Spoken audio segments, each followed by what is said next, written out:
Have you ever heard of a marketplace where the most shocking thing for sale wasn't food, livestock, or goods, but something far more human? Picture yourself wandering through the chaos of an English marketplace in the 1700s or 1800s. The air is thick with the smell of warm bread and the tang of smoke from nearby chimneys. Merchants shout over each other, bargaining for sacks of grain. Hooves clatter over cobblestones slick with rain, and somewhere in the distance, a sheep bleats in protest as it's herded toward its buyer. And then, amid all this ordinary bustle, your eyes catch something so out of place it feels like a hallucination. A woman stands completely still in the crowd. A ribbon, bright against her dress, circles her neck. Her hand isn't held by a lover, but by the man who intends to sell her, her husband. She isn't shopping. She is the item for sale. This is not a tale invented to shock modern audiences. It was, for more than 2 centuries, a real, though never officially legal, practice in Britain. From the late 1600s until well into the 1900s, wife selling emerged as a strange, theatrical, and highly symbolic solution for working-class couples trapped in marriages they could not legally escape. Divorce was not only rare, it was nearly unreachable. The law offered few options for separation, and those it did provide came with a staggering cost in money, time, and social reputation. For most couples, a formal divorce required an act of parliament, a church-sanctioned separation that forbade remarriage, or years of prohibitively expensive legal wrangling. In an era when a wife was legally her husband's property, ending a marriage could be harder than beginning one. Many couples, unwilling to remain together yet unable to afford a court's intervention, found in the public spectacle of wife selling an unusual, if unofficial, alternative. It was less about cruelty and more about creating a socially recognized ritual that both partners, and their communities, could interpret as the end of their union. The first recorded instance dates back to 1692, when a man named John Whitehouse transferred his wife to a certain Mr. Bracegirdle.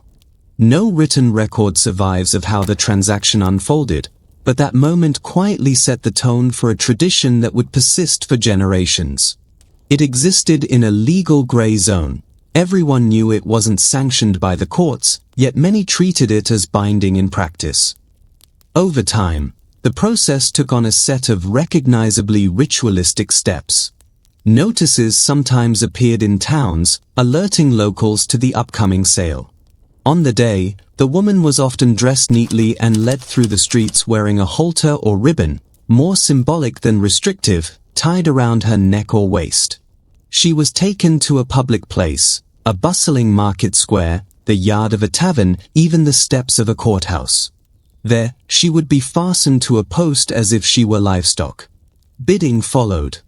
The highest bidder, often a man she already intended to live with, would take her away. To modern eyes, the scene feels cruel, but within its own time, it could be oddly consensual.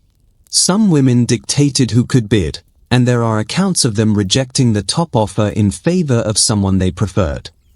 In one 1824 case, the winning bidder was refused outright, prompting the woman to insist on a second auction. She accepted a lower sum and a quart of ale from a man she liked better. In a world with so few options, that small control could mean everything. At its heart, the ritual served an unspoken but vital purpose. It made the separation public. In small communities where gossip traveled faster than truth, the sight of a husband leading his wife by a halter signaled to all that the marriage was over, and that debts, obligations, or social ties between them were finished. Some cases were strikingly organized. In January 1815, John Osborne sold his wife and child for £1 inside a tavern because the market wasn't open that day. That same year, at Smithfield Market, a woman fetched 50 guineas and a horse. She departed in a carriage with her new partner, apparently without hesitation. Such events attracted crowds not only for their novelty but for their drama. In at least one case, The crowd was so large that the sale had to be postponed for fear of disrupting the entire market. Not every story was neat or mutual. In 1804, a London shopkeeper walked in on his wife with another man. Instead of violence, the rival offered to buy her, and the shopkeeper agreed on the spot. But in 1766, in the town of Stourbridge, a drunken carpenter sold his wife without her consent. When sobriety returned the next day, he begged her to come back. She refused. Crushed by humiliation, he later took his own life. These darker episodes revealed the emotional cost behind the public theater. Despite its lack of legal weight, wife selling was often accepted as final within the community. Husbands sometimes followed the sale by posting public notices declaring themselves free of responsibility for their former wives. In Ipswich in 1789, one man advertised that no one should extend his wife any credit in his name, proof to neighbors that she was no longer his concern. Taverns and inns were popular venues, particularly in Sussex. Payments could be made in cash, but drink was a common currency. In 1898, a wife was sold for 7 shillings and a quart of beer. In Brighton in 1790, 8 pots of beer sealed the deal. And in one infamous 1790 case, a man traded his wife for half a pint of gin, then promptly bought her back when remorse set in. The practice was not without its critics. In 1797, a Times journalist condemned it as a disgrace to the lower orders. By the early 1800s, authorities began stepping in. In 1806, police shielded a husband from an enraged crowd protesting his attempt to sell his wife. Public opinion was shifting. By the 1830s, cases were fewer, driven down by evolving ideas about women's rights and the beginnings of modern family law. The turning point came in 1857 with the Matrimonial Causes Act, which made divorce more accessible to the middle class. At last, there was an official, legal way to dissolve a marriage without resorting to market stalls or tavern courtyards. Still, in rural corners of England, the old ritual clung on. The final recorded case surfaced in 1913, when a woman told a court that her husband had sold her to a co-worker for £1.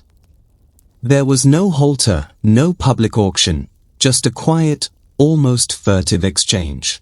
It was less a spectacle than a shadow of what the tradition had been. Looking back, wife selling seems grotesque, almost absurd. But within its strange performance lies a telling truth about class, gender, and desperation. For those without power, trapped by poverty and a legal system that shut them out, it was, however imperfect, a way to claim closure, independence, and a sliver of control. Beneath the ribbons and beer mugs were human stories, of escape, of negotiation, of small acts of defiance in a society that gave them almost none. So what do you think? Was wife selling a cruel humiliation, or a desperate bid for freedom? Share your thoughts in the comments. And if this journey through the stranger corners of history intrigued you, make sure to like this video and subscribe for more stories that peel back the layers of the past.